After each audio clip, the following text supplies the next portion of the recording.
Okay, ladies and gentlemen, good afternoon. Welcome to the annual members meeting for Royal Papworth. Very good to see you all. Thank you for supporting the meeting. Jag Alawali, the chair, as of day 200 today. Just by chance, I was counting the days. I wasn't counting them down. I was just counting the days. I think it's precisely 200 days.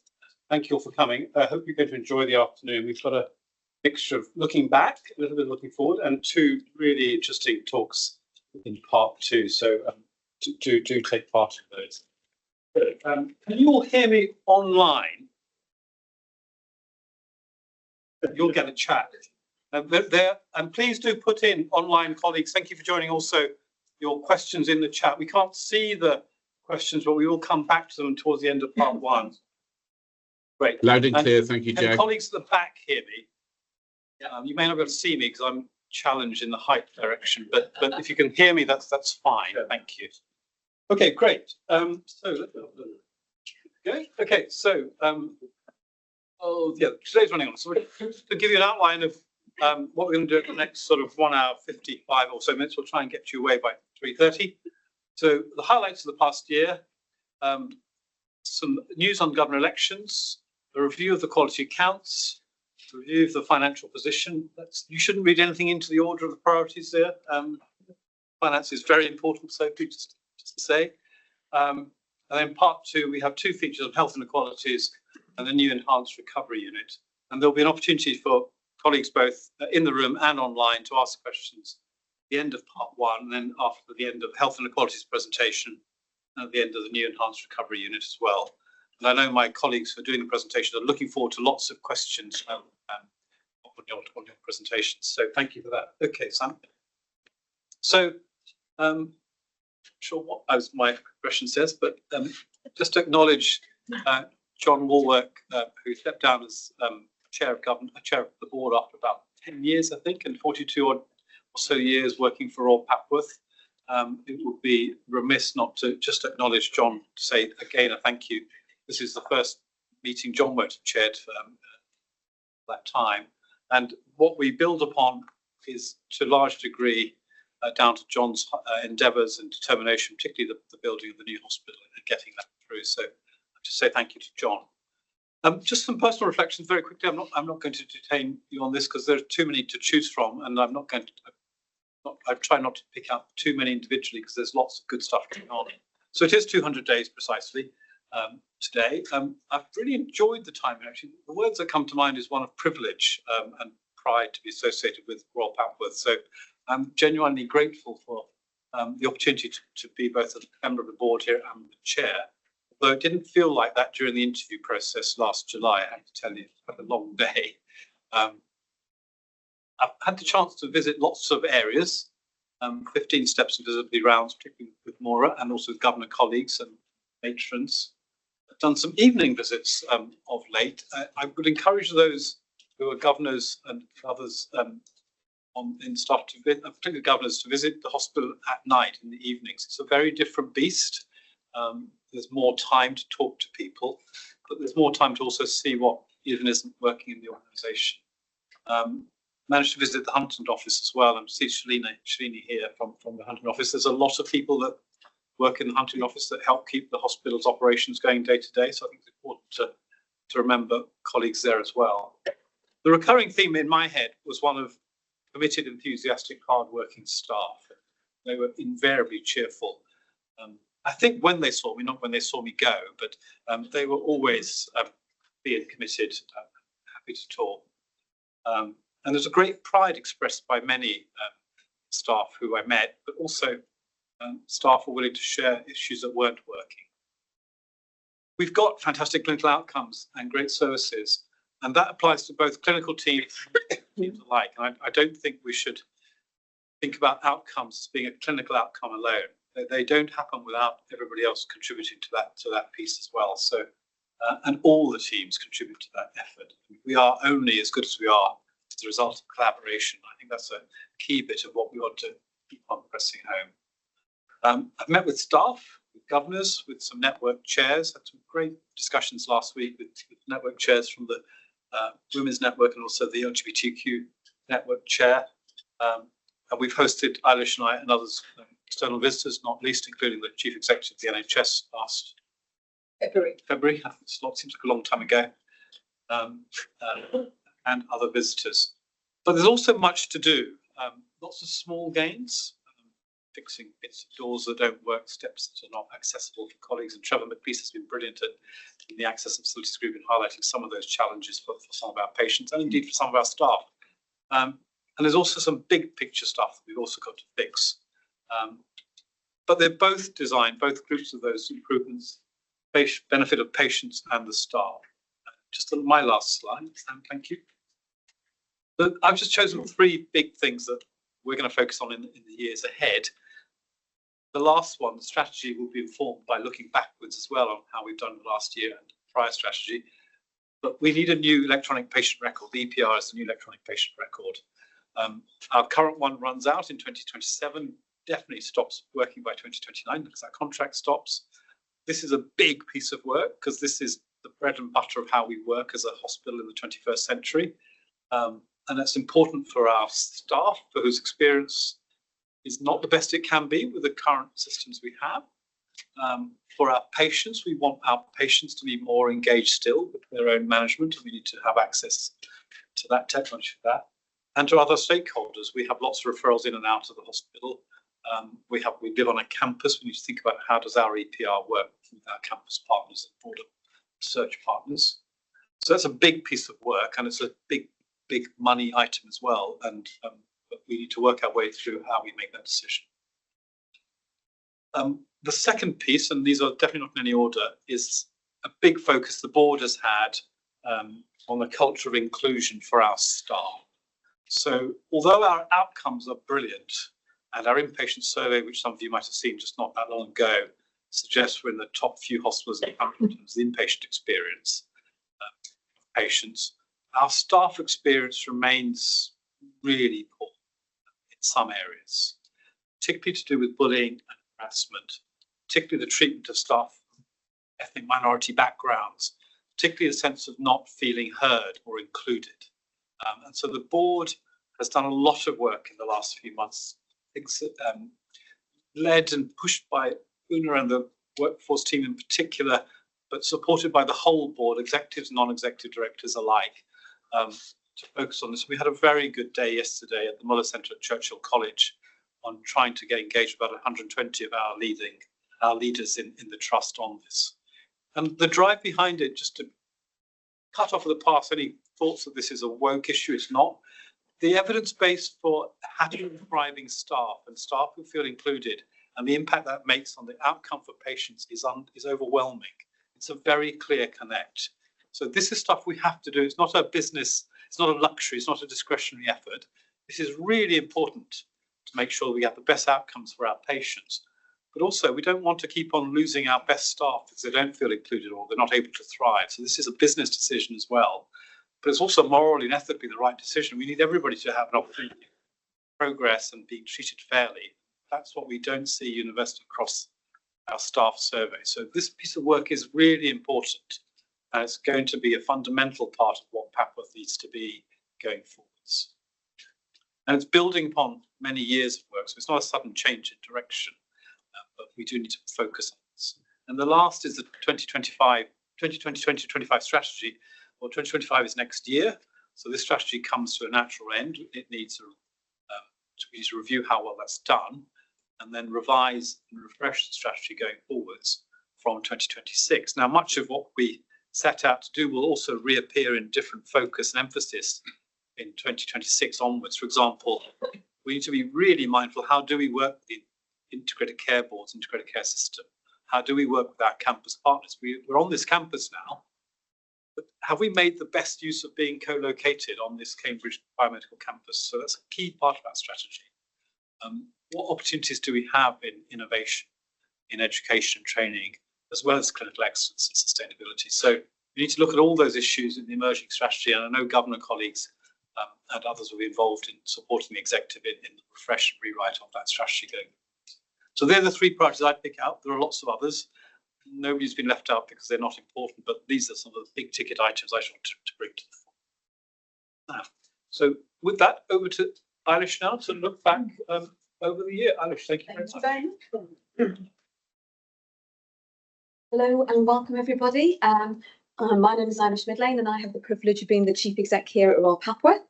I have a dilemma now. I either see you or I see my notes, and I'm going to probably make you quite blurry so that I can see my notes if you don't mind. So it falls to me to do a bit of a reflection on the last 12 months. And we're talking about April 2023 to March 2024. It always seems a really odd thing to do, to talk about a year 6 months later, because most of us have moved on in our lives. But that's the time frame that we're kind of reflecting on today. Now, it was a really, really eventful year. So we had the celebration of 75 years of the NHS. And also, as Jag mentioned, we had our long-standing chairman, Professor Warwick, after 42 years retire for the second time, because he retired from clinical practice earlier. And both events gave us a really good chance to be able to celebrate with and reflect with our staff, which is a really great thing to be able to do. And I felt very, very privileged to be able to do that with so many people in the room and beyond. I've been absolutely delighted to welcome Jag following his appointment and starting as the chair in February, and he's great to work with, and I'm really, really enjoying that, and look forward to working even more closely with him as we go forward. And of course, this was the first full year of Abby being our lead governor as well, so great to be able to work closely with Abby and build that relationship, and I look forward again to more to come on that as we go forward. Now, our services following the COVID pandemic have been in that year pretty much fully recovered, but our focus was on optimising our facilities and our flow through the organisation so we could get the most out of the resources that we have. And that's really recognising the fact that so many of our patients wait far too long for our treatment. What we ended up doing is two pieces of work, really. So we kicked off one, which was around looking at the building and optimising the facilities and where things were being delivered from. And with some fantastic developments, you'll see some of these here on the screen behind me. So we developed the new CPAP hub. The CPAP team actually were homeless and were wandering around the building, but we gave them a home in the old discharge lounge. We did some reshuffle of our wards so that we were able to consolidate cardiology on one floor, respiratory largely on one floor, and create a CCU, which was in a bay, a coronary care unit, which was in a bay unit rather than individual bed spaces. So really, that's worked exceptionally well. And also we had the development of the ERU on critical care. And we'll hear a little bit more about that later from the team on one of our presentations. Now, the year, unfortunately, was peppered with industrial action from our junior doctors, which, although was beyond our gift to be able to resolve, actually did curtail our activity and also created a head of frustration within the organisation. I'm looking forward to a much more stable period going forward, notwithstanding that you will have heard through the press and everything else that the NHS faces unprecedented challenges, and it will continue to mean that we need to live within our means while actually focusing and addressing the performance issues across urgent and emergency care, cancer and elective care. Now, the urgent and emergency care is less of an issue for us, but it is really important that we lean in and support our colleagues in the wider integrated care system. The year meant that we had many, many achievements, and there aren't enough screens and enough time to go through all of them in that particular year, but lots and lots of things to be proud of. We had so many milestones, both with individuals and also with teams. And I've just got three on the screen here. So we've got our pioneering research in pulmonary sarcoidosis. I said that right, gentleman in the front? Yep. Cool, lovely. It's always good to have a bit of a medical opinion feedback. We had our first world recruitment researching our new blood powder for cardiac surgery and fitting one of the first extravascular defibrillators in Europe, as well as absolutely fantastic inpatient patient survey results, something that has happened for a number of years now. Positive I'm going to be telling you a similar story next year. And those are all reasons to be really, really proud. As Jag mentioned, we welcomed Amanda Pritchard, NHS Chief Executive, in February to the hospital. Fabulous visit. She was here on the campus visiting both ourselves and CUH, but spent the majority of her time here with us. She went to our three clinical divisions, so cardiology, respiratory and surgery, we took her a little bit on what we call the Queen's Walk, which is what we did with our previous Queen. But she got a really good chance, despite us trying to steer her around in the time that we had, to stop and talk to patients, meet doctors, nurses, scientists, AHPs.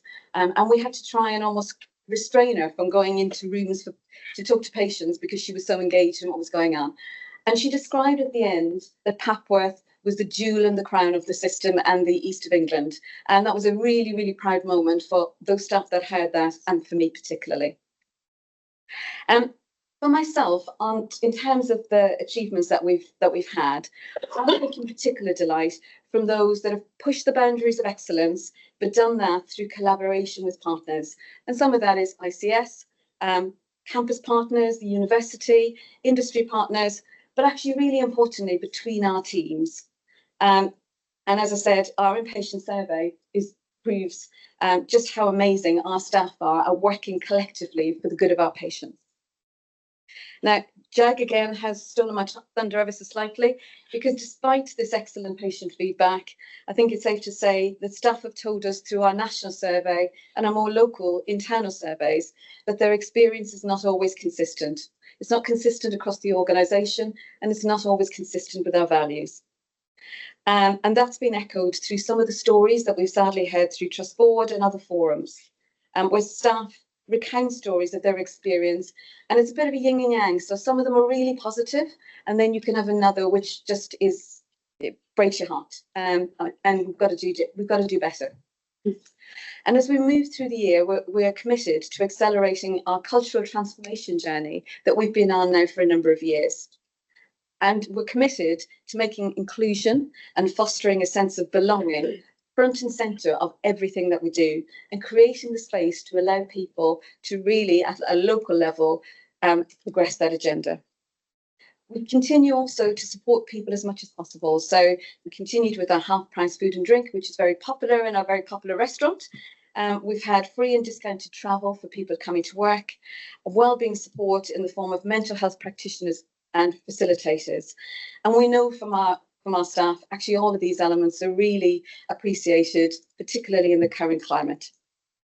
Also, in previous meetings like this, we've discussed Laudit, and I'm delighted to say that Laudit continues to be a really, really powerful platform to give thanks and recognition to colleagues for the everyday extraordinary achievements and behaviour that they exhibit. And the 10,000 Laudit was sent during the year, and we now have tied this to a new internal recognition scheme. So in short, it's been a fantastic year with lots and lots of achievements, but we recognise there's still lots more to do. And I'll pause there, and I think I'm going to hand back to Jack. I think, Jack. Thank you. Thank you. Take questions at the end. Thank you very much. Thank you.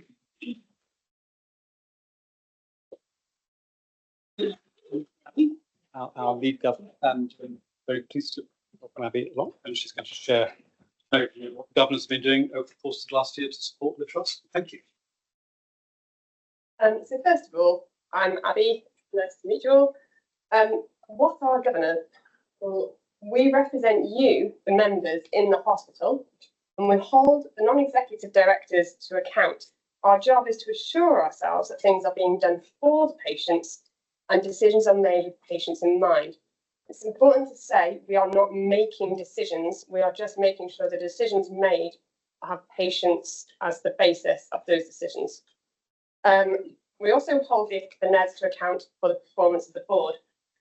And to do this, we observe board and board assurance committees, and we chair and participate in governor committees, which are slightly separate. We attend 15 steps in place audit, and this last year governor tours, so thank you Maura for running those. And we have quarterly council of governor meetings. We also have staff and public governors, which means that it's not just the patients' opinions that are being heard, it's also the staff, and this is really, really important. So this past year as a council, we are working towards a new membership strategy, although that's still a work in progress. We have pushed quite hard and have begun with the EPR project. We've been pushing for patient and public involvement, and that has begun, and we're very pleased to see that. And we've also reviewed and tightened our terms of references for committees to make sure that we are certain what we are doing, and make sure that we are seeking assurance well. So thank you very much. Speaking with a team of governors, governors come to the end of their terms and new governors need to be elected. Well, some governors. So we had a recent sequence episode of elections, and Kwame is just going to update us on that. Thank you.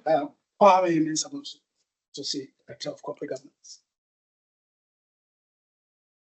So there were elections in 3 constituencies: Suffolk, Cambridgeshire, Norfolk, and there's a vacancy in the ancillary estates and others, but there was no one there to stand. And so I'm working on getting someone to take that post. So in Suffolk, 2 governors to elect, there were 3 candidates: Trevor McLeese and Vivian Bush. I don't know whether Vivian is here. So Trevor is here.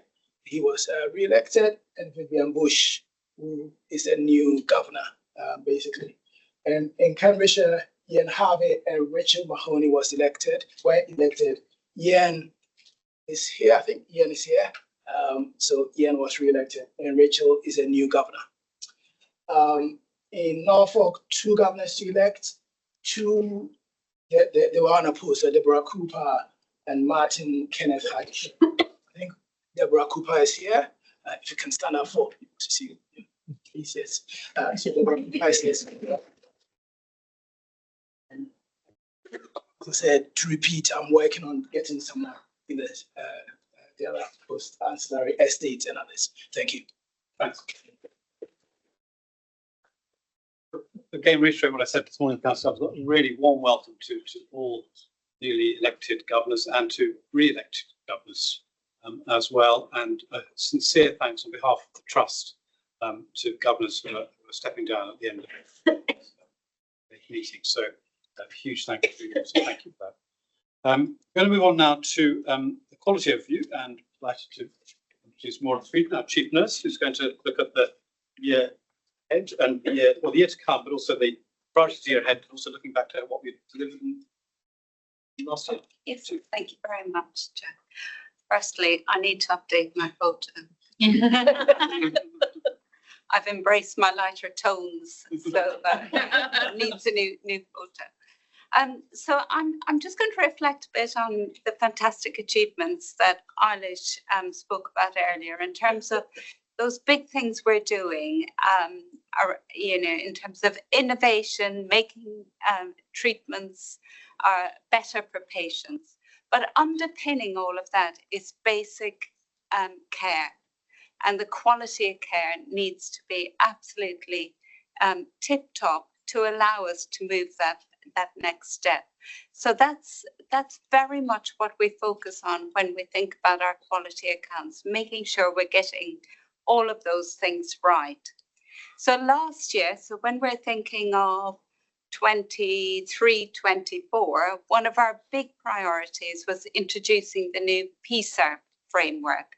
So this was a big national initiative which was moving away from more of a writing lots of investigation reports to much more of a system around what is the learning when things happen, and how do we use tools to help us identify learning when things happen, rather than focusing on any one individual or any team, and looking at more of a systems-based approach to looking at when things go wrong. So that's the basis of it. So it's looking at the learning and how we improve. There was nationally a lot of hospitals took part in sort of the pilot phase of that, making sure that all the tools that were being shared were tried out and that they were fit for purpose. And we went live with PSERF, which is the Patient Safety Incident Response Framework, in January 2024. And going live with it meant quite a lot of work, actually. So Louise Palmer, who is our Deputy Director of Quality and Risk, was a big part of that in terms of working with other hospitals, in terms of looking at how we're going to introduce PISA. There was a lot of training for staff, a lot of training for myself, Ian, Pippa, lots of people here in terms of what it meant, what our responsibility was, and then training around the tools that we use for staff. So it was a big thing. And we have transitioned from the sort of old type of reporting into learning from patient safety events. There's been a lot of training for people online who've not had the face-to-face training. And you can see there that for level 1, which is a general awareness of what PSARC is all about, we achieved 81% of staff being trained on that. And then level 2, 66%. So really good progress really in terms of PSARC. We're not there yet. We're still continuing to improve how we're using all of the tools available to us. And we've also now recruited 3 patient safety partners. It's so important to get that patient voice as part of our learning responses. So that was that one. Next slide. I'm actually not going to spend any time on this, otherwise I might be stealing Baron and Pippa's thunder, because they're going to come and speak to us a bit later in terms of the work that they have done on increased action on preventing health inequalities. So I'm going to move on to the next one, if that's all right, Sam. And going back to what I said earlier, we need to make sure we get the basis of safety and quality right. So our third priority for that, for the previous year, was looking at our harm-free care. And there are things like making sure that when patients are admitted to hospital, they have a risk assessment for a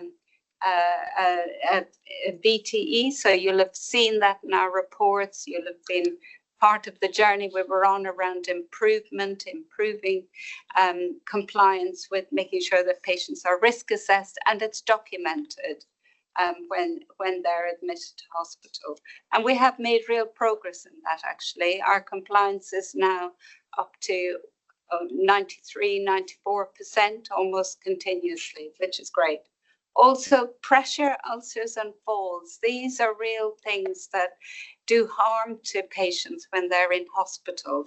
And our focus on making sure that everything that we can do, that we are doing to prevent patients falling, to prevent patients developing any sores while they're with us.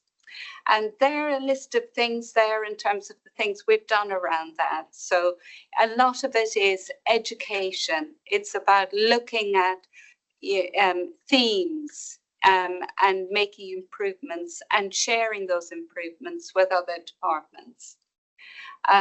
So next one, please. Thank you, Sam.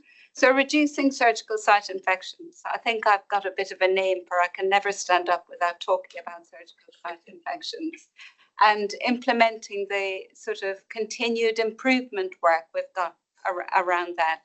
Again, it's basics around compliance with infection control practices, looking at hand washing, cleaning, all of those things that are important.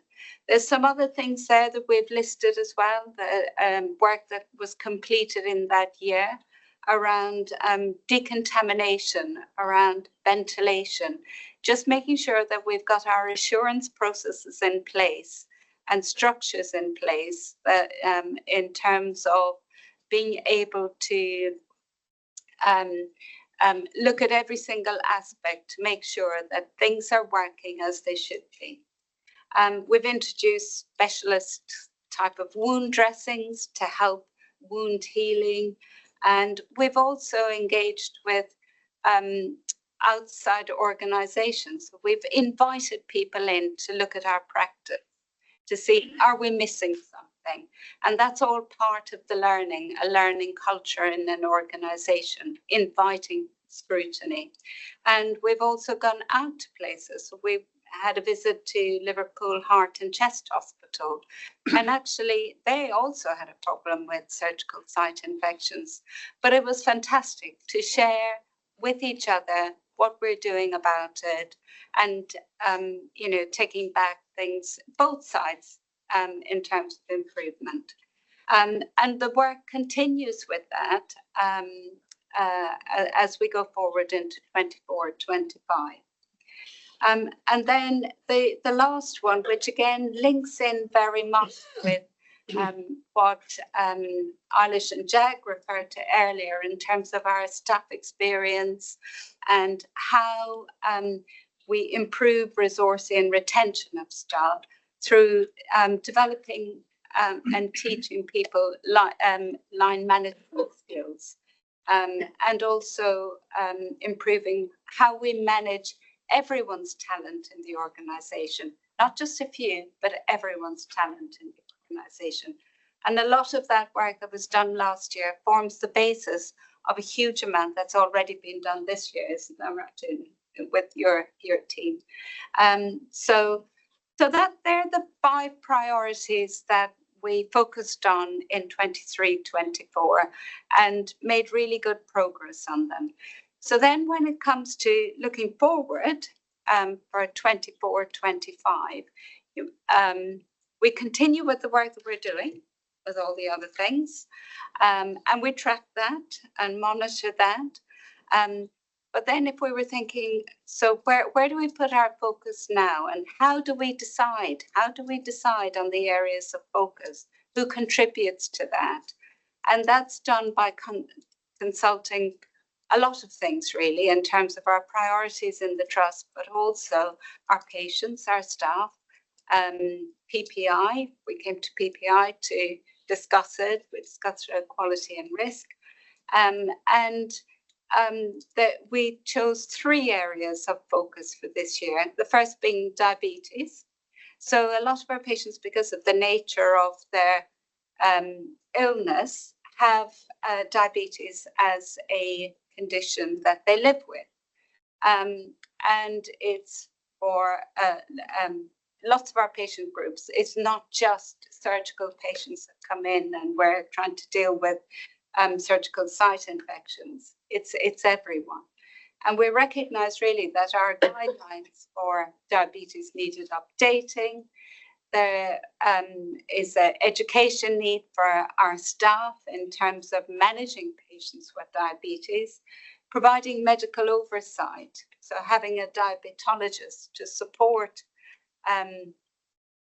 management of diabetes in the more complex patients, and also looking at referral pathways to allow identification of undiagnosed diabetes.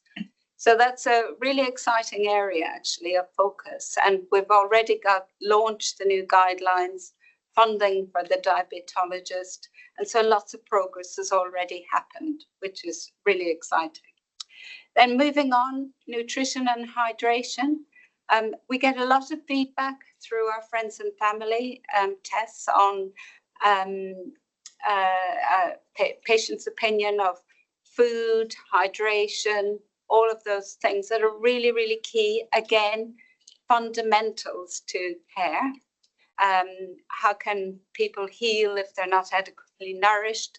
And it even goes into making sure that oral care is optimal. To make sure that patients can eat. A lot of the medications and treatments that we sometimes use, you know, it makes your mouth sort of tender.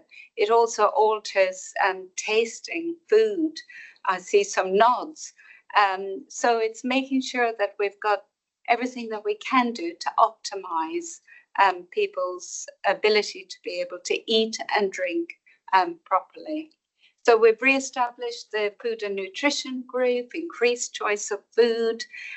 We have a really proactive a dietitian assistant who's doing massive amount of work. I've just seen an email from her actually, in terms of improving oral health of patients, and she's really championing that work.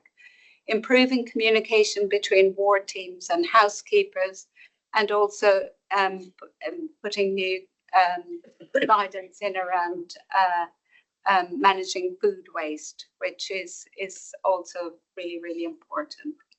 And then I've just got one more slide, and this is around delirium and dementia. So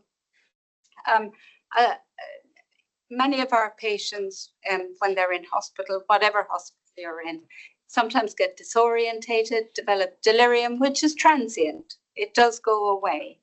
But it's really important that we make it as safe as possible for patients when they're in hospital.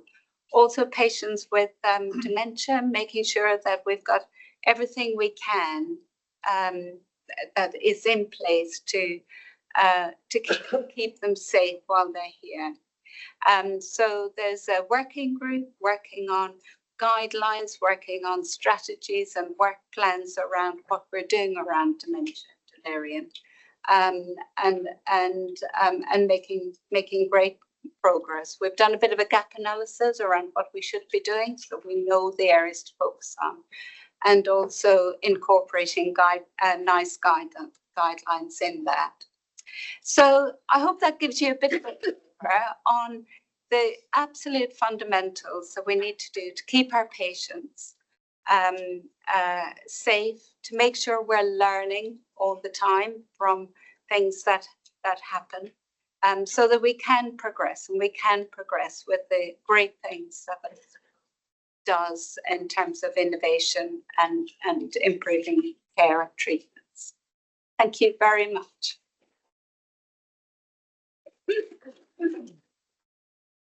Thanks, Maura. Really comprehensive review and a lot of hard work in presenting the 10-minute update. Thank you to the whole team.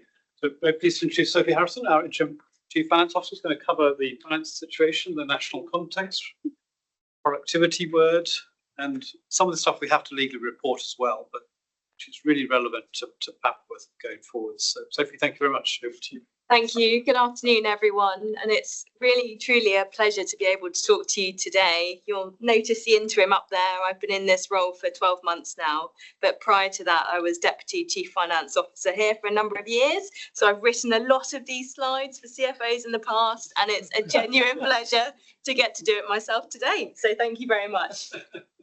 Now, when I was writing these slides, this was before the Darcy report landed.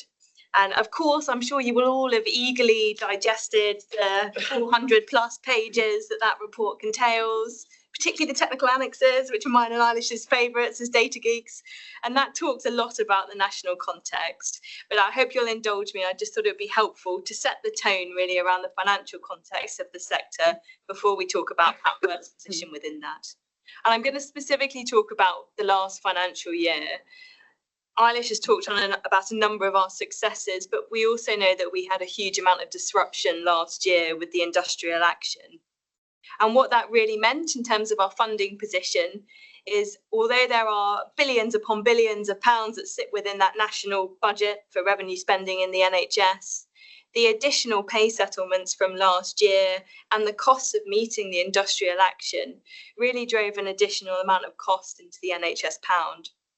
There were a number of centrally funded programmes that were tightened in order for the sector to be able to afford that, as well as some new funding injections as well to help meet those additional pay costs moving forward. Now, that really changed the narrative from the national team and NHS England around productivity, this P word you will have heard everywhere in the press and how that's being defined. And that continues to be the national focus. And it really continues to be a focus of us here at Papworth. If I could have the next slide, please, Sam. Thank you. And this is all about, for us, how do we make sure Papworth is best set up to continue to be able to deliver the fantastic care that we do, continue investing in our staff, in the inclusion programmes, the wellbeing programmes that others have talked about, but also funding the innovation and the research that makes Papworth, with its pioneering spirit, everything that we're about.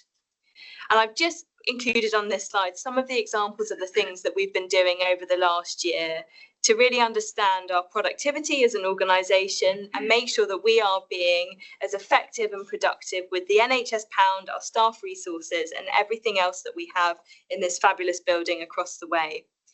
So those include some themes like looking at unwanted variation in our outcomes and our use of resources.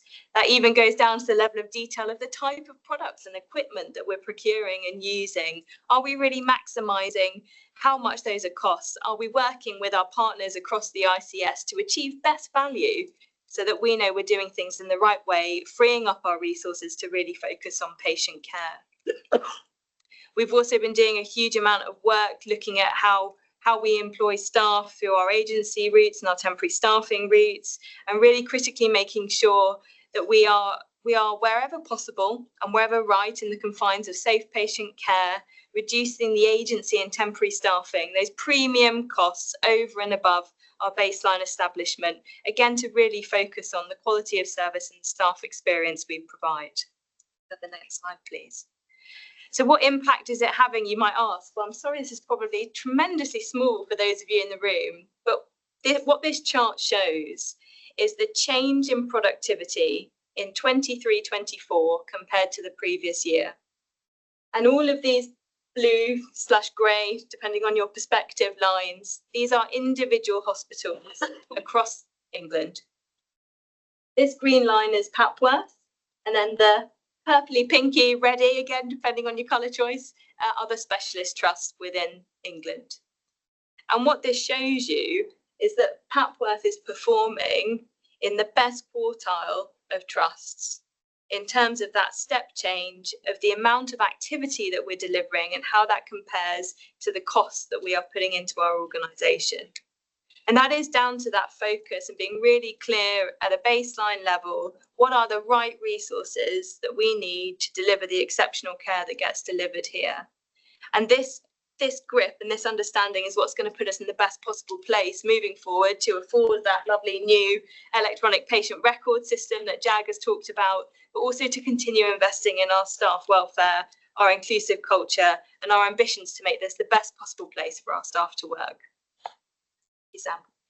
So in terms of some highlights, I'm sorry, this is the numbers, probably the less exciting bit, but in terms of our overall financial performance for the last year, I'm really pleased, building on that productivity work, to say that the Trust continued to report a small surplus for the last financial year of around £500,000 once you adjust for some of the technical accounting items and changes that go through. And we continue to deliver in excess of the national efficiency targets from a cost improvement perspective. But I think most importantly, we're seeing continued growth in the activity that we're able to deliver through the hospital.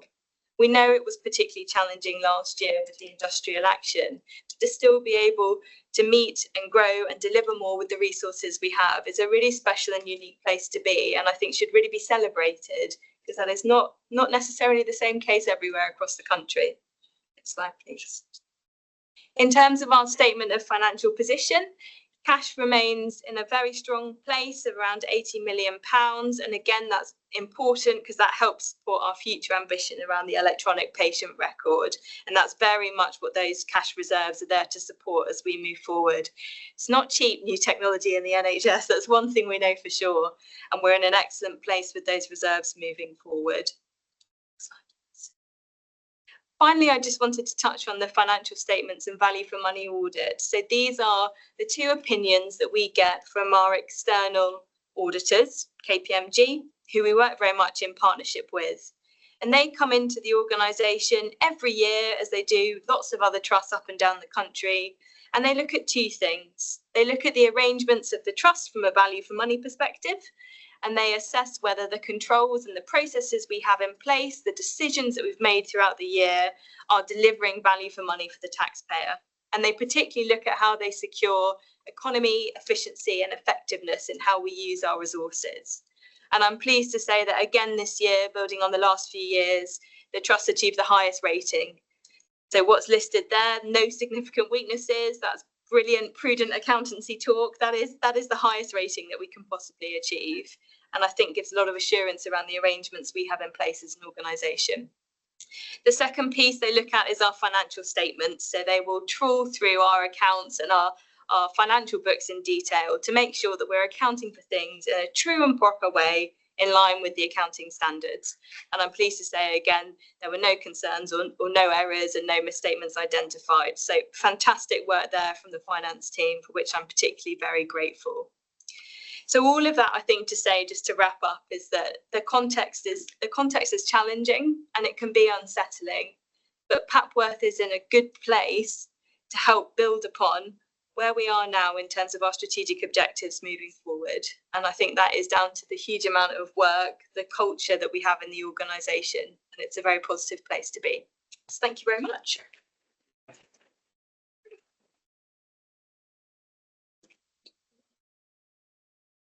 Thanks, Sophie, very much indeed. I was just reflecting on, I've got a school report saying I had no significant weaknesses. I'd be a bit upset. Actually, that represents a colossal amount of hard work by the finance team, with the whole trust. They're not very generous, are they, auditors, in their terminology? Adequate. It's a bit pessimistic. It is a bit, but it's actually a huge piece of work. So thank you, Sophie, and to the team. So moving on, we have about 10 minutes or so for questions, and then we'll have a short break. I don't know if there are any questions online, but other colleagues, yeah, please. If you just introduce yourself, that'd be really helpful. So I'm Dave Brown, and my wife is a single lung transplant patient. So on the new electronic patient record, one of the things I find difficult to understand is that when she visits you, she's got a number identifying her here. When she goes to CUH, she's got a different number. And unfortunately, she was in James Paget last week, and they have a different number. Why can't you just use the NHS number, which we all know because it's on our prescriptions? Perfectly fair challenge. Really, does the team want to take it, or shall I attempt to respond to that? So we have one part solution to that, which is a shared care record, which is an effort on the part of, at least within Cambridgeshire and Peterborough, to have access to a common set of data that refers to a patient, so that patients don't have to go through the same issue of your name, your address, your drugs, allergies, and so forth on a regular basis. There are some common shared numbers like the NHS number, but we don't have a system yet for sharing data across wider patches. So it depends upon the maturity of the individual hospitals, to be honest, Simon. So I don't know where the James Paget is in terms of their EPR compared to ours, compared to CUH's, but what we are trying to do for the future is whatever EPR we choose, that it's future-proof as much as possible to be able to talk to other providers of electronic Still systems. means you're going to have a separate number for the hospital and for the NHS, and that's inefficient. That's got data problems, and you mentioned about sharing across Cambridgeshire. CUH didn't have a list of her, or didn't have access to a list of her medications. No. So I think Royal Papworth and CUH are just about to join the shared care record. I think it's not very far off now, is it? Coming soon. So some of that I think will change over the coming period. But the shared care record has been a work. I mean, I launched that with Andy Brains here, who's, I think he's here today. Oh, is he online? Great. Probably about 5 years ago. Andy, was it 5 years ago we started this shared care record journey? I think it was 2018 even, perhaps. It might have been 6 years ago. It was a long time ago. But we did. And if you want to comment on sharing records a bit more. I do. Thanks, Jack. Look, I think you're muted, Andy. Oh, can you hear me? I think. Turn it up. Hello, everybody. Sorry, we can't hear you, Andy. Hold on. Just pause, Andy. Thanks. Just while we're getting Andy on the screen, I think the other thing just to mention is there's a national digitisation agenda that's working its way through at the moment, and that really centres around using the NHS app as a central portal that you'll be able to see medications, records across any part of health and care. So primary care records as well as secondary care, and at some point community services and local authority information as well. So I think that's where we see the opportunity to kind of converge on single records. The individual numbers, hospital numbers, are really just a feature of systems need to be able to file, and they use numbers as a consequence. But I'm going to hand over to my digital expert now. Just before Andy chips in more extensively, my personal view is where we can, we should be developing the means by which patients hold their own record, so that you're the one that's moving around the healthcare system. If we can encourage more of that, that will be one way to deal with some of these barriers. But Andy, please. Thanks, Jag. Thanks, Alish. It's great to be here. Can you hear me now? Andy, it's not part two. Can we take your responses at the start of part 2, unless you're good at charades or miming? Okay, we'll come back to you in part 2, Andy. Sorry. Ironically, the tech has let the CIO down. Other questions? I'm so sorry about that. Any other questions? Yeah, please, Susan. Can I ask about security? So, you know, security is only going to be as strong as the weakest. Are you talking about cyber security If or we've got security across organisations. are you talking about cyber security, Susan, or Yes, in a physical way. security? Okay, yeah, So thank that you. you've got your data and somebody, you know, and each organisation has got a risk value of security. So I'm interested in how, when we get more of a shared system, it will be the weakest link, really, that we should be concerned about. I mean, I might be a bit naive here. No, I think all these questions are valid around sharing systems and whether we become vulnerable as a result of it. And if Andy were able to speak to us, he would give you a comprehensive assurance of the amount of work that's being done to make sure that our defences against breaches and hacks and so forth are limited. I think we have to adopt the posture, though, that not a question of if we are breached, but when we are breached is a better philosophy to hold. And that what we need to also be focusing on is, in the event that there's a security breach, how quickly can we recover our business? Because I think we would be complacent if we thought we're never going to be breached. I think that's a dangerous place to be starting from. And it's therefore, if hospital X has got a similar sort of approach, Yeah, and that this will be an issue. Can I add to what you said, Jag? I think there's also the fact that the cyber criminals are becoming more and more sophisticated. We've seen really large organisations, commercial organisations, banks that have been hit by cyber attacks.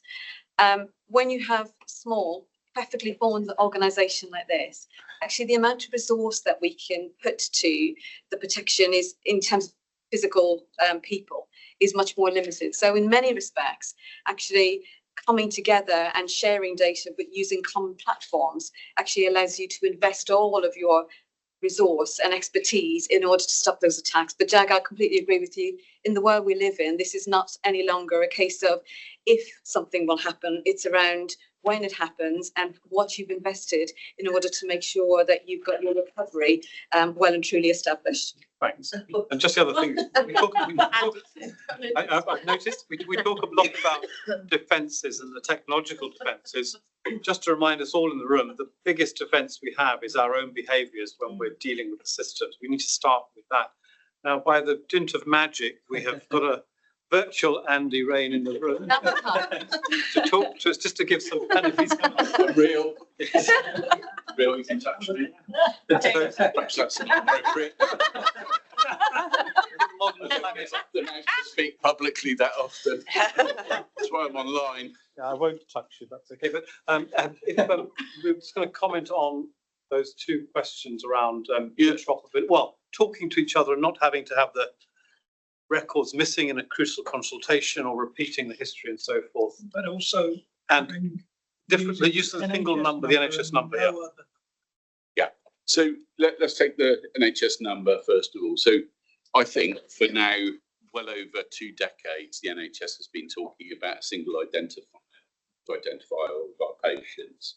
And it's invented various programs, from the National Programme for IT to the WACTA review, to where we are in terms of how do we do that. One of the challenges is actually collecting that data. And some of that might be hard. Most systems can do it now, but actually individual systems also have a way of collecting their own. Because if you think about it, an institution records a record of the care of that patient visiting that institution. So as a senior information risk owner here at Royal Papworth, The health record is the health record of our patients that come here. So it generates a unique number of that patient. But the universal one, you're right, is the NHS number. And that's the one that should be shared seamlessly across our NHS and potentially care, health and care. And I know this is being looked at as a single identifier. And I think so those two things are increasingly being coalesced discussions around how do we make that happen. The shared care record I heard Jag mention is something Jag and I have been working, and we commissioned it as an ICS. We felt it's a great investment because you'll recall one of the failings of the National Programme for IT was this thing that all systems should be able to talk to one another and share those details. Well, the obvious point of doing that is the NHS number, isn't it? And that's, I think, will continue to improve, particularly now that we're live with things like GP Connect, so we can see GP care records. NWAFT is now live with that, so they're projecting a data set into the shared care record. And the ambition is all the centres within Cambridge and Peterborough will have this single view of a patient record. Now, recently, in the last couple of weeks, the local authority is also now publishing data to that. So this is really powerful and a massive advancement in the way we use technology to the traditional ways of thinking of it must be an NHS system. If I relay that to then, I think there's a conversation around security. Actually, we've seen in the last 3-4 years, the rise of cyber attacks. Again, the biggest thing since the National Programme for IT is something called WannaCry. I was the IT director of a major London acute hospital at the time when that happened. And I think it transformed the way we think about technology in the NHS, but it's still happening.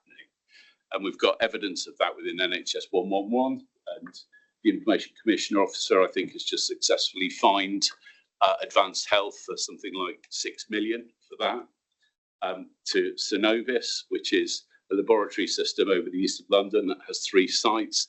That went down and affected lots of different sites technologically, but actually there was an aftermath which affected even the patients we see at Royal Papworth. And lastly, the ironic challenge of something called CrowdStrike, which you might have heard of, which was some cybersecurity software that in its push to upgrade and update different systems, knocked out 55 plus computer systems within the NHS, including large scale systems that are being used en masse across whole communities. So we are in the danger of the NHS of things like how do we look at a target operating model that enables us to collect that number, stay safe and secure, and having enough sameness and difference to maintain a much way of having a better perimeter security around really our jewels, which is your data around the patients that come and see us. So I hope that helps. I could talk to you about it for hours, but I'll hang around. Thank you. I won't go back to my desk, but if anyone wants to talk, I'm happy to. One last brief question before we go to the break. Thank you. Please, Deborah. I just wanted to ask with regard to cybersecurity. I know that Guy's and Thomas's Hospital are due to bring out a report on the lessons that they've learned. I'm not sure if that's coming out in September or not. I'm not entirely sure.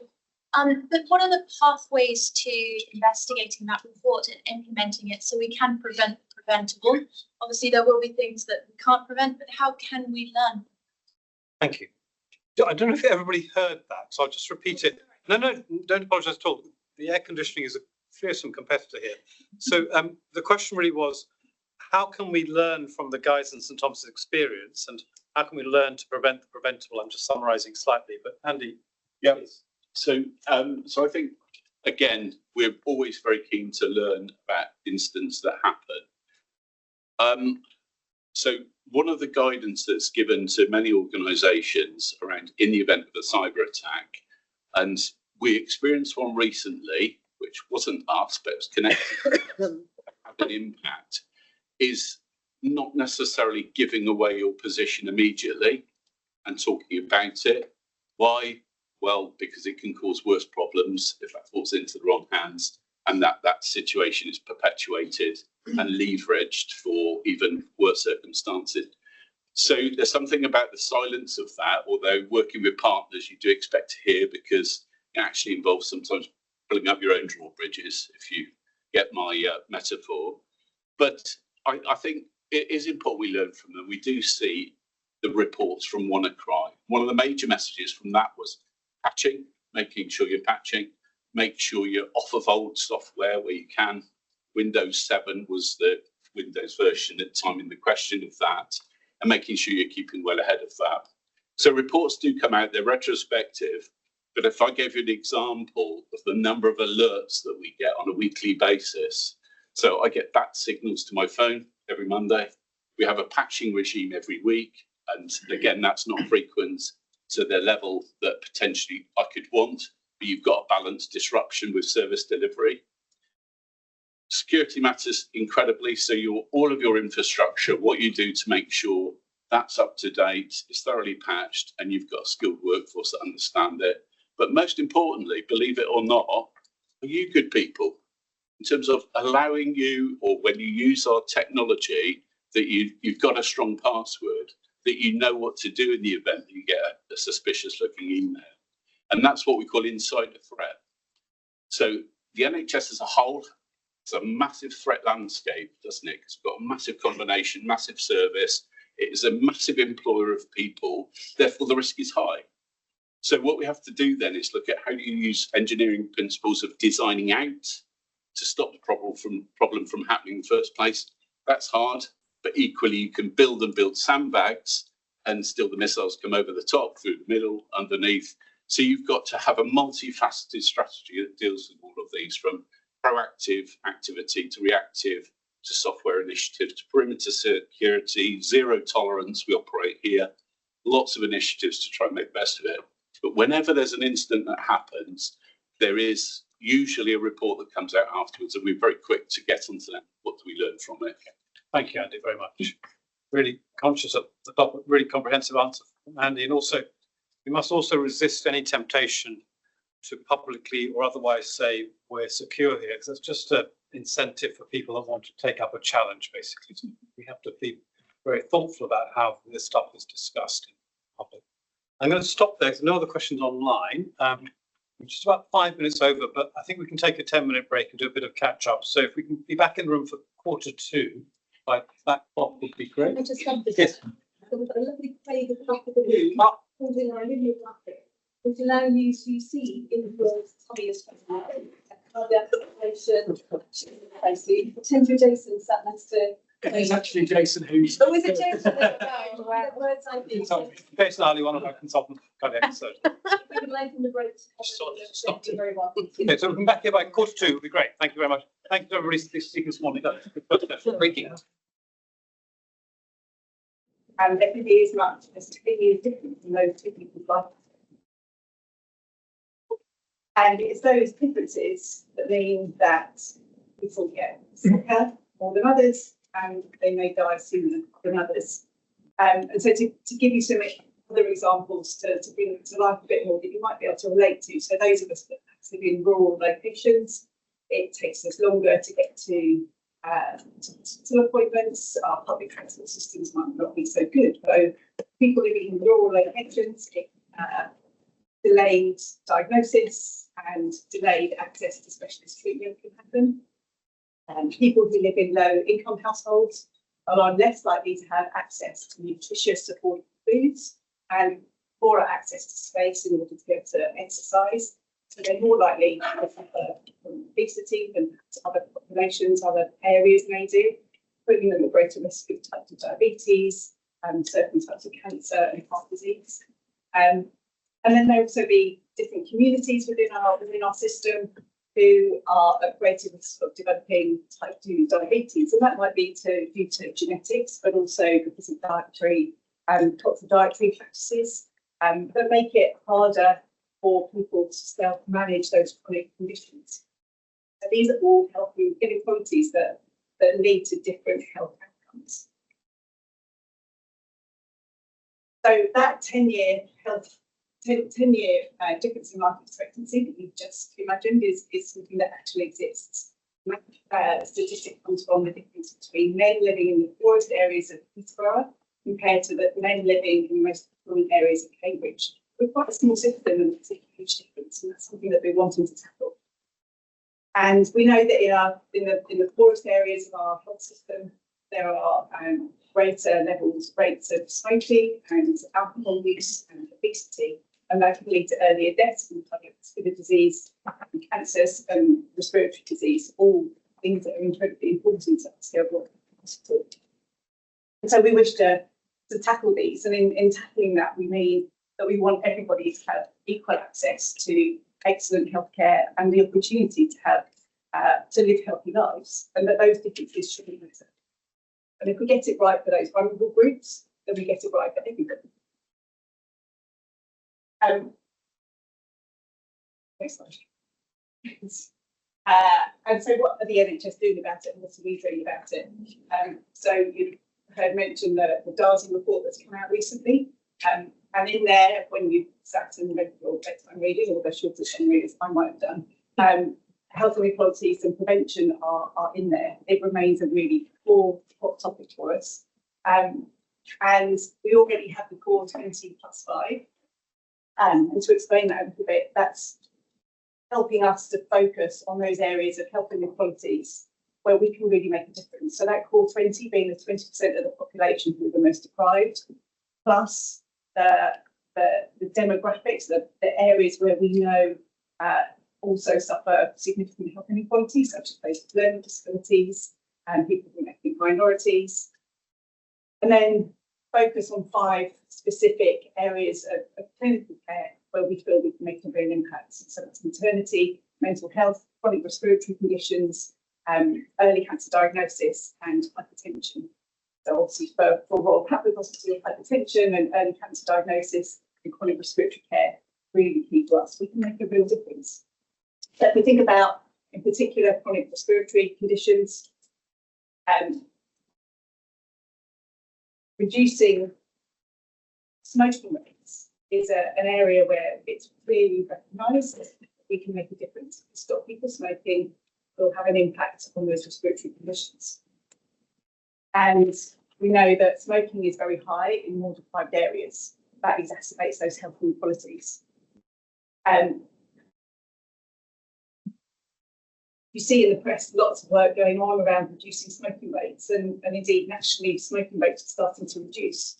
If we look within our system, actually in the Fenland areas, smoking rates are increasing. In fact, they're the highest in England. So that really pinpoints why for our Cambridgeshire and Peterborough integrated care system, reducing smoking is really important, and implementing the treatment tobacco dependency programme is really key. So that's something that us at Papworth have taken a hold of, and that's the first major step in reducing health inequalities.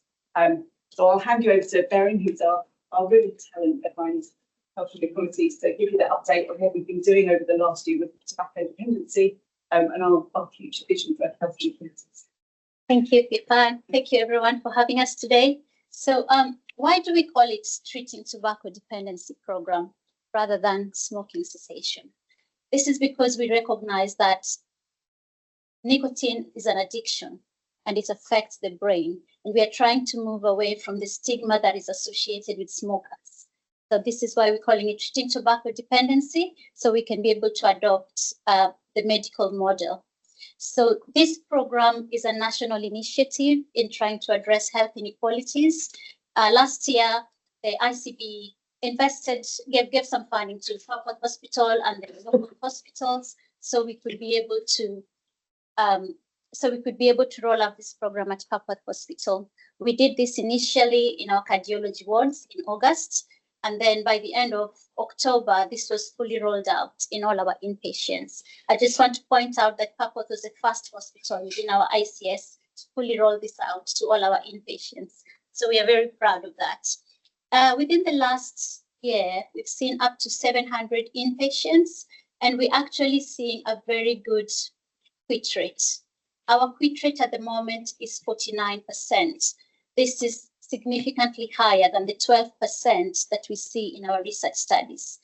Why is this? Why do we think this is happening? So one of the things that Sophie mentioned when she was talking about our pathways is getting it right the first time. So we're finding that we have the right patient at the right time, at the right place. and being able to see these patients. So they come in due to adverse events. Some of them come in after getting heart attack, and it's very crucial that we are able to start them on nicotine treatment on admission and not when they get discharged. So what does this program involve? So what it involves is when a patient is admitted in our hospitals, someone from our service aims to go and see them within 24 hours. We assess the patients and we start them on treatment. We've got different treatments in our formulary. We've got patches, lozenges, sprays, and inhalator, which is quite popular with with our patients. And it doesn't end there. We make sure that we have a seamless referral system. So once the patients are discharged, they have that ongoing support in the community. Now they can get up to 3 months support where they get additional products, but they also get the behavioral support, because we understand that sometimes willpower alone is not enough. Some of these patients have been smoking for many, many years. So we work in collaboration with our community partners and our community pharmacies to ensure that patients have ongoing support. At Papworth, our service follows them up for up to 1 year. So we have very good data up to 1 year to show that our patients have actually quit. The implementation program, I know Pika was very kind. She says, I'm the expert, but actually this was a collaboration effort. Before we launched the program, we had a delivery group and we had representatives from all the departments, pharmacies, digital, our comms teams, everyone has been really involved. And we did have patient representatives as well, just to make sure that we get it right, so that the staff, they know what to say to the patients when the patients are admitted and how to refer them to our service. So we're just gonna look at what our patients say. We've had very good feedback from both our staff, our stakeholders, and our patients. I won't read all of them, but I will read some of them because I think it's very important to hear their words directly rather than trying to paraphrase it. So, okay. In hospital, the nursing staff were putting nicotine patches on me every day as I wasn't in a position to smoke. Eventually, I asked the nurse to stop putting them on me as I didn't need them. I've quit completely and not smoked for 6 months. Next slide, please. So after a lifetime of smoking, I finally quit, thanks to the help and support of the staff at Royal Papworth Hospital and my GP. This NHS program provided me with nicotine patches, which helped. It wasn't easy, but if you're determined, you can do it. And one more, I'm absolutely amazed that I'm telling you I haven't smoked since September last year. I have been smoking since the age of 10 and was smoking 50 cigarettes a day. Next slide. So this patient is very special. If there's any patients in the room, you're all special too. So this is Paulo. Paulo was the second patient that we saw in our service. He was in our cardiology wards, referred to us from the local district general hospital after he had a heart attack. When Paulo came to Papworth, he had been smoking for 41 years. Now, Paulo told us that he'd been advised previously to stop smoking, but he hadn't. So why was this different? His cardiologist spoke to him and told him about the ongoing risks that he was going to experience. So we saw Paulo. We actually needed an interpreter. So we saw Paulo, assessed him and started him on treatment. And when he was discharged, it was very important that that service continued. So we found a pharmacy local to him, and not just any pharmacy, because we had to look about his access needs. You may not be able to see that, but Paulo is actually sitting on a wheelchair. So we had to find a place that would accommodate his access, and they would find an interpreter so he can continue getting the service that we started in hospital. Now, this gentleman joined us in March this year for the World No Smoking Day, and he told us that the money he'd been saved, so he's been smoke-free for a year and a month now. The money that he saved from his smoking, not only did he buy a new car, but he's also started a business. Isn't that incredible? Okay, so we look at the next slide, where I want you to hear directly from one of our other patients. My name's Annie Sparks. I'm 59 years old. And last November, 1st of November actually, I had a heart attack. And because of that, I didn't have a choice really. I had to quit smoking. But I enjoyed smoking. Like most people that smoke, they enjoy smoking. But my priority really was, I'd like to say for health reasons, but it was actually, I've got grandchildren and the youngest has only just turned 3. If I carry on smoking, I'm not going to be around to see my grandchildren grow up. And that's really important to me. So, and from the love of my own children, I still want to be around. So I had no choice really. I had to stop smoking. Once I'd had my heart attack and I was in Papworth Hospital, I got asked if I wanted help to stop smoking. I said yes, and I got referred to LVU, who have actually been really amazing. So I did a 12-week course with them. I got regular contact once a week, advice, questions. And because of my goal, my target, I haven't slipped. Thank you. So what's next for us then? So the Trust has demonstrated its commitment to reducing health inequalities by investing in the service. When I started, I said that we got funding from the ICB. The Trust has now invested, so this is now a substantive role. That means we can now extend our service to our outpatients. Most of our surgical patients, they attend outpatients clinic. So if we start them on treatment early, by the time they come in for their surgeries, we can help to optimize their recovery. We are also looking at research opportunities. We've partnered with our research department and we are exploring ideas around household-based therapies. So we ensure that once our patients are discharged, they're going back to smoke-free environments. The other thing is we're looking at obesity prevention program. So Pippa talked about health inequalities and all the different factors. Obesity is another risk factor. And we understand that the more risk factors our patients have, the higher, the poorer outcomes they get. So that is the next thing that we are going to be looking at. And just embracing the health and embracing practice to ensure that all our systems within Papworth Hospital are paying attention to health inequalities and how we can reduce them.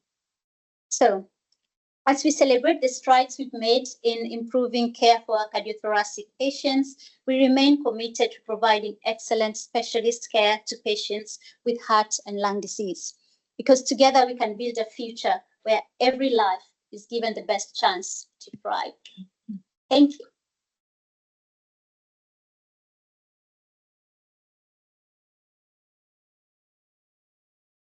Thank you, Dr. Barrington. Really good. Such a great advert of the hospital. Comments, questions for Pippa and Baron? Richard, please. Good to see you as well. Very interesting. When I was a practicing doctor, I used to say to people, not how many, how much. And I think, how much are they now? Packet, £10 or something? Packet, a huge buy a car from swapping cigarettes. Huge amount, you know, and I'm surprised. Well, we know that some will go back. How do you follow, or how long do you follow them for after discharge from the hospital? Yeah, we follow them up to, yes. So we call them at 2 weeks, 1 month, 3 months, sometimes 6 months, and up to a year. All right. And you hope they're telling the truth. I'm sure they are. I wouldn't want to argue with you. Thank you. Thank you. Thank you. That was really interesting. Do you do anything for vapors at all? So, as we are having, we do not encourage our patients to vape. However, we know that it is approved as a quitting aid that they can use in the community. So we just make sure we tell them this is supposed to be 3-month quitting aid, but not something to move on to. So we encourage them not to use it for longer than 3 months. Yeah, Deborah, and then Chris. Just interested when you describe the inequalities, for example, with those with severe mental illness. Do you find that there is some discrepancy, perhaps that those with severe mental illness are struggling to quit more than others, or that they're more likely to regress at any point? Did you all hear that question? Yeah. So it's just whether colleagues, patients with mental health disorders struggle in a different way from those without mental health disorders in time trying to give up smoking.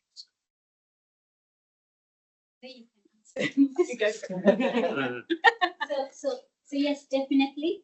We have patients who have different priorities. And some of these patients, we tend to follow them a little bit more closer, but we also work in collaboration with other departments just to make sure they have the additional support that they require. Thank you. Last question to Chris, and I think we need to move It on. wasn't so much a question, more of a comment. But, so I've been aware that the programme's been going on, but I've never really seen the detail of it before. I'm just so impressed. It's so good. If 400 people quit. That's 400 people whose hopefully lives have been changed and their future's been changed. 49% quit rate is amazing. Pretty good as that. And I think, our values at Commission, excellence in collaboration would definitely be really We just wanted to show the maths, didn't you? Stole my lines because it's a great example of collaboration and Ash is doing. So thank you both very much indeed. Great. Thank you.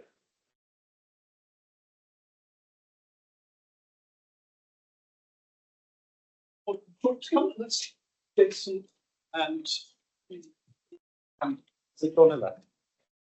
Dornella, have I? You're pronouncing it right. Joni, I'm so sorry, Joni, sorry. I looked at your surname, but apologies. So Jason and Joni are going to talk to us about the previously trailed enhanced recovery unit for cardiac surgery patients, which is another great example of collaboration focused on patient care. Over to you two. Thank you very much. My name's Jason. I'm one of the surgeons, and I'm joined here with Joni. And we also have Michelle in the audience, who's our other ERU sister. Cut off the photo.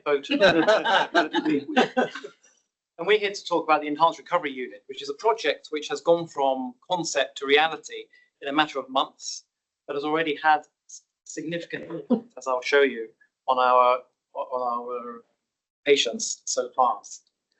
So the Enhanced Recovery Unit, what was the need? The reality is that over the last 18 months or so, we've had a significant number of our patients being cancelled, some of them on the day of the operation. And I was forever having to go to speak to the patients and give them the disappointing news that their operation is cancelled on that day. And for people coming to cardiac surgery, it's such a big thing. It's a major operation. Sometimes family have come from abroad to stay with them. And to have to cancel these patients is such a terrible thing for us to have to do as part of our job.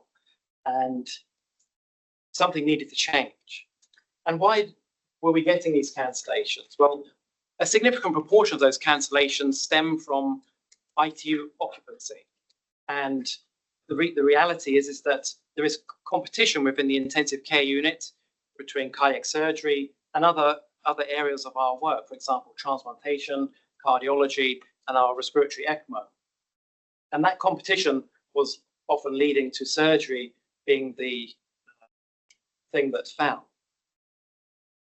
As a result of all of that, our waiting list had gone up significantly, and increasing number of patients were waiting over 1 year from when we have seen them to when we were able to offer them the operation, which is obviously a very bad thing for the patients, but also for the morale of the staff, knowing that people are waiting so long.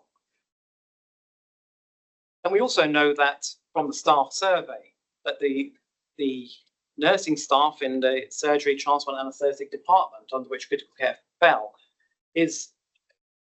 morale was low within that group. And some of the feedback that we had from the nursing staff is a desire to work in smaller teams and have a more narrowed focus for the work. And so the Enhanced Recovery Unit was sort of born from that, in the idea that we were able to address all of these things and hopefully have a significant impact on our cardiac surgical activity. So the idea was, in essence, to reserve a proportion of beds within the critical care area for patients undergoing cardiac surgery. And this was recommended from the Getting It Right First Time report in cardiac surgery, which advocates that ring fencing beds in the ITU area is one successful way of reducing cancellations and increasing activity. And it's also allowed us the opportunity to try to work with enhanced recovery, which obviously is an area of activity within the surgical arena, which has been shown to benefit patients in reducing length of hospital stay, but also improved outcomes generally. And so developing a team of within the intensive care area who are focused on getting patients moving quickly after surgery, we hope will have an impact on their outcomes out with the intensive care area, allowing them to go home sooner and get back to their usual activities sooner.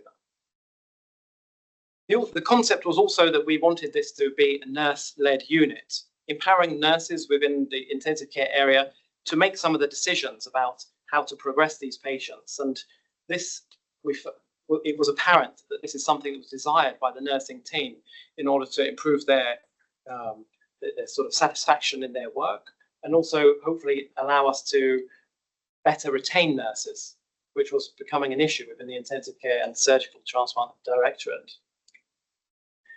And so the aim of this really was to identify patients who were likely going to need a short period intensive care unit, direct them to our enhanced recovery unit, and allow for a sort of expedited pathway through intensive care and then through their hospital stay. So to show you the location, for those who don't know the geography of the intensive care unit, we have 42 beds, which essentially there's a sort of outer loop of beds and an inner loop of beds.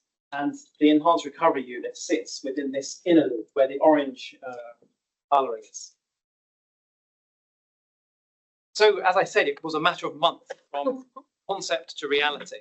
So in February of this year, I was appointed as the surgical clinical lead and a colleague, Mike, as the anaesthetic lead, and a project manager was appointed and a team was constructed to work towards this goal of developing the enhanced recovery unit.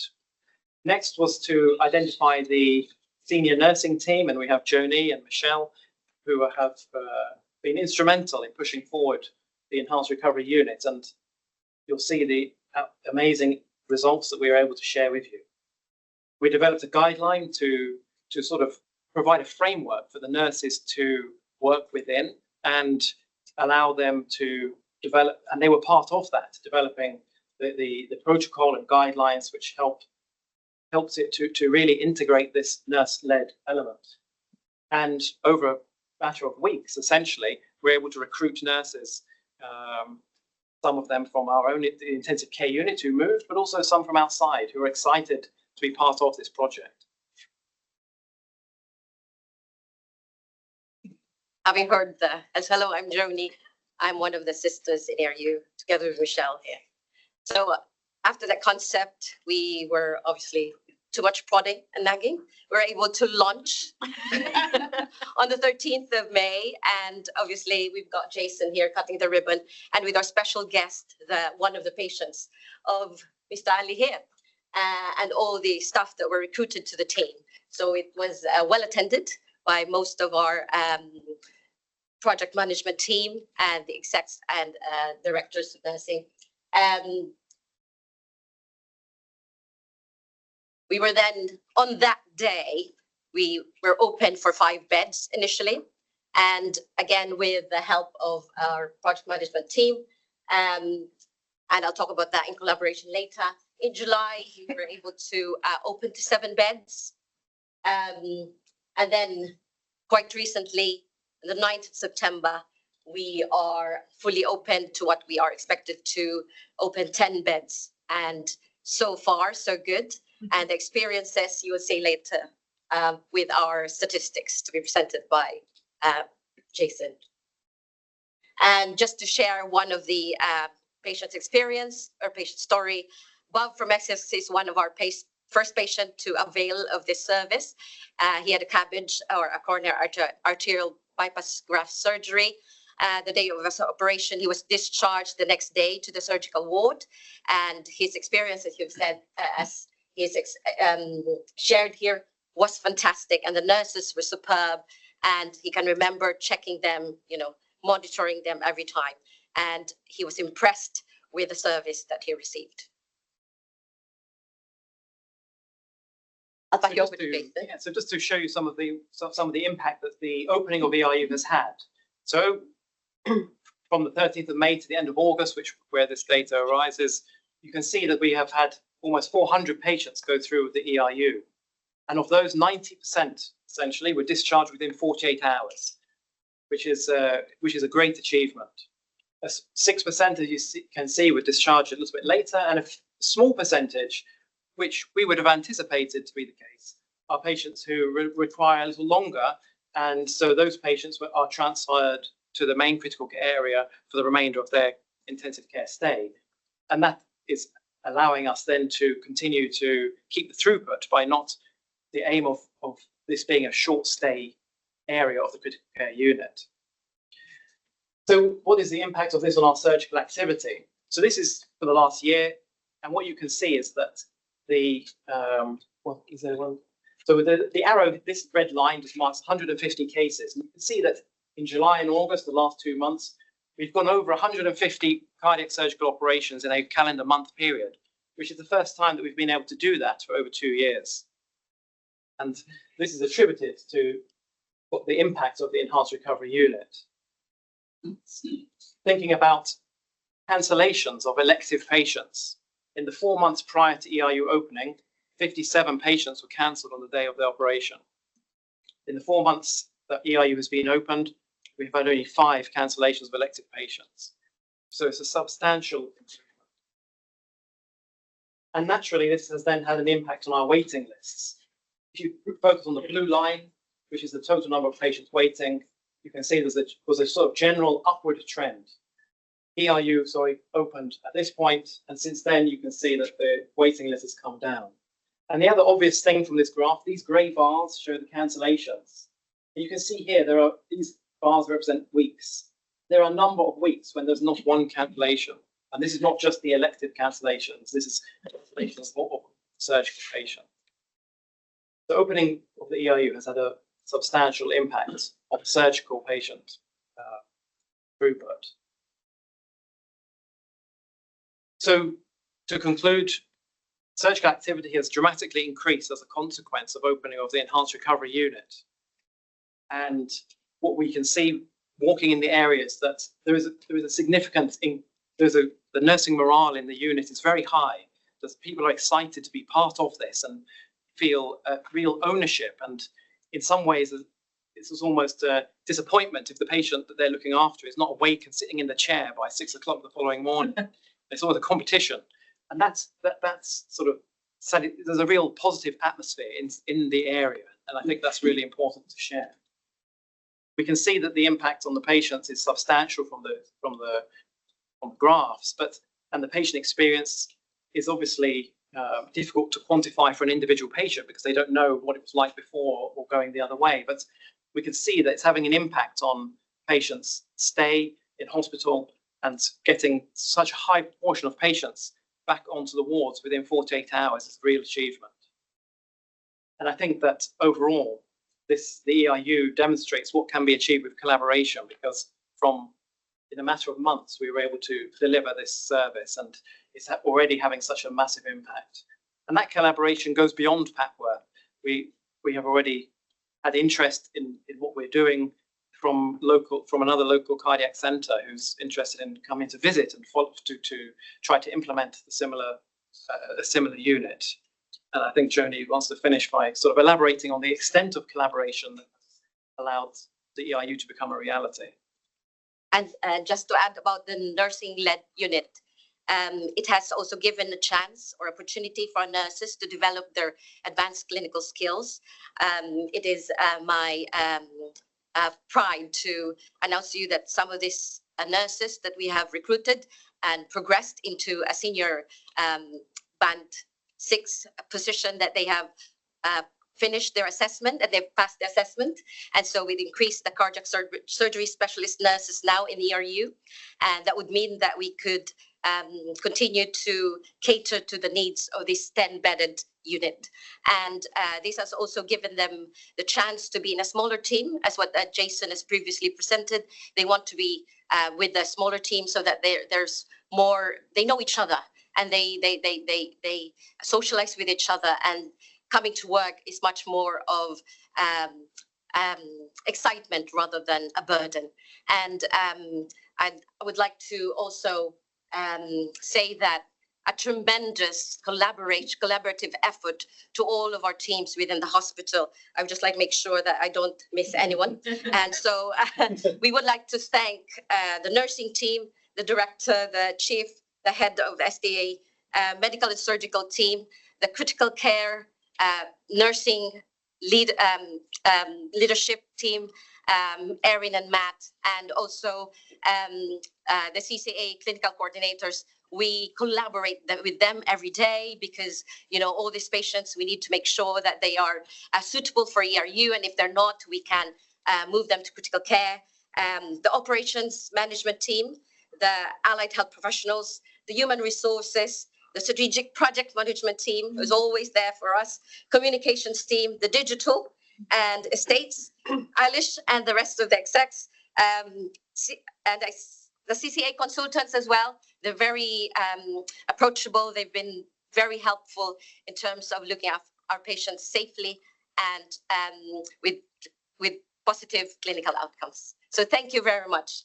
In behalf of ERU team, we will strive to continue this work that we've started and to contribute to the financial status that we are protecting for the Royal Papworth Hospital.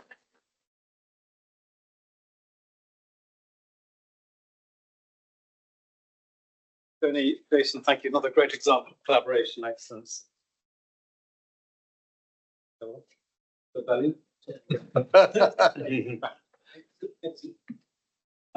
So, questions for Jason and Joni. It's properly impressive, isn't it? You said cancellations down to 5. I mean, even if you argue about some other factors that change, that's serious dent. So thank you both very much and the whole team. Susan. This is not a question, it's a comment. Or my sharing with my fellow governors and members of the public. Last Christmas or before it, I was asked to join to go through recommendations for awards across lots of different things, some of which were clinical excellence and the learning and development of people. And I'd like to say it's very good to meet you, Mr. Ali, because you were very successful in 2 of those areas. And also the member of the teams that came across, that you developed your teams as well as, so it's a pleasure to meet you and members of your team. Thanks. Thank you. Thank you.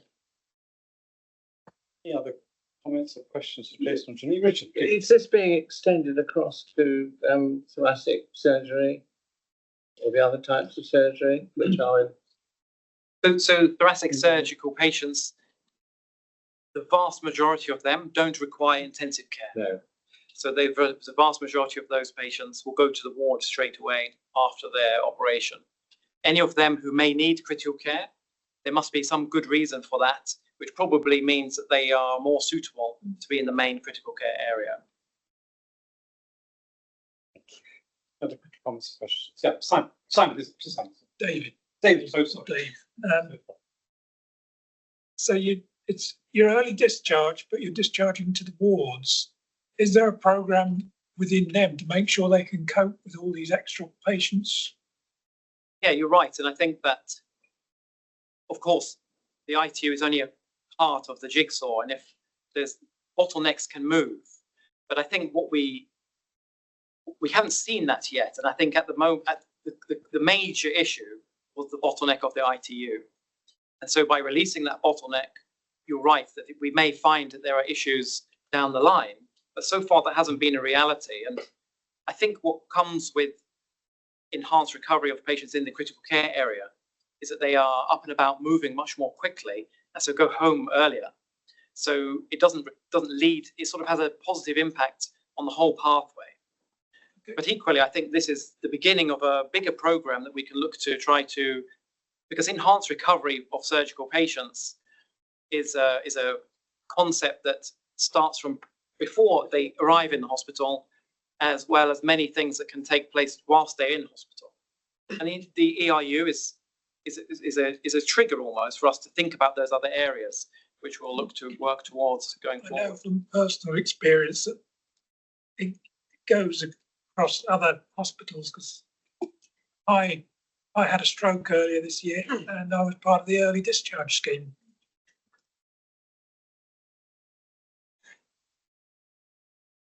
So lots of comments here. Thank you, Dave, for that. Excellent presentation, collaboration with our patients. Thank you so much. Fantastic collaborative project, from idea to concept to reality with fantastic impact and results for our patients. And ERU is so impressive. Thank you all for what you're doing. Was there another question? Just a minute. That's great. Thank you. One thing struck me, but Michelle. Sorry, no, I think the other thing to say that perhaps we missed out slightly is it's not always about early discharge. It's actually looking at the other side of that. So making sure that patients are safe to be early discharged, and also then looking at our readmission rates, and our readmission rates to critical care are only around 1%. So, you know, we're actually discharging patients safely early. So, which is hugely important, I think. Getting it right first. Yeah, yeah. So one thought that struck me as you were speaking, beyond the collaboration and passion and excellence, was your comment around knowing the team you work with. And I think in some areas across the NHS, our teams have become so large that you become an anonymous player. And I wonder whether we're as vested in those teams when they're so large. And I think this is a very good lesson for us to think about size of teams and whether we really feel a sense of belonging. And also, if I take the day off, does it really matter? It's not 150 people I don't know versus the 10 or 15 of your close colleagues and friends. So I think there's a real message in it as well. Thank you. Any other comments or questions from colleagues? Albert? In which case, both Jason, Thank you very much.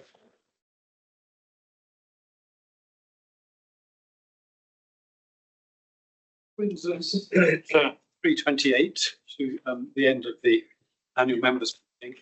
Thank you all for coming. Thank you for your questions and your comments. My particular thanks also to Eilish, Abby, Kwame, Maura, Sophie, Sarah and Pippa, Jason, and Janine for your presentations. I think the slides are so impressive. I'm quite keen to have them shared with the board and others because they're quite good summaries of some of the presentation slides around what we've done. And I also want to thank Sam and the team for an enormous amount of effort in getting. Sam was still writing slides till late last night, and I was sending my edits too late. Apologies, Sam. And this morning, but to Sam and the whole team, only really helping as well, and to the IT people, Andy for coming over and speaking in person. Thanks to all of you, and again, thank you all for coming, and do encourage your colleagues to join in for next year's annual members meeting. In the meantime, it's 3:30. Time to say goodbye. Thank you very much. Thank you.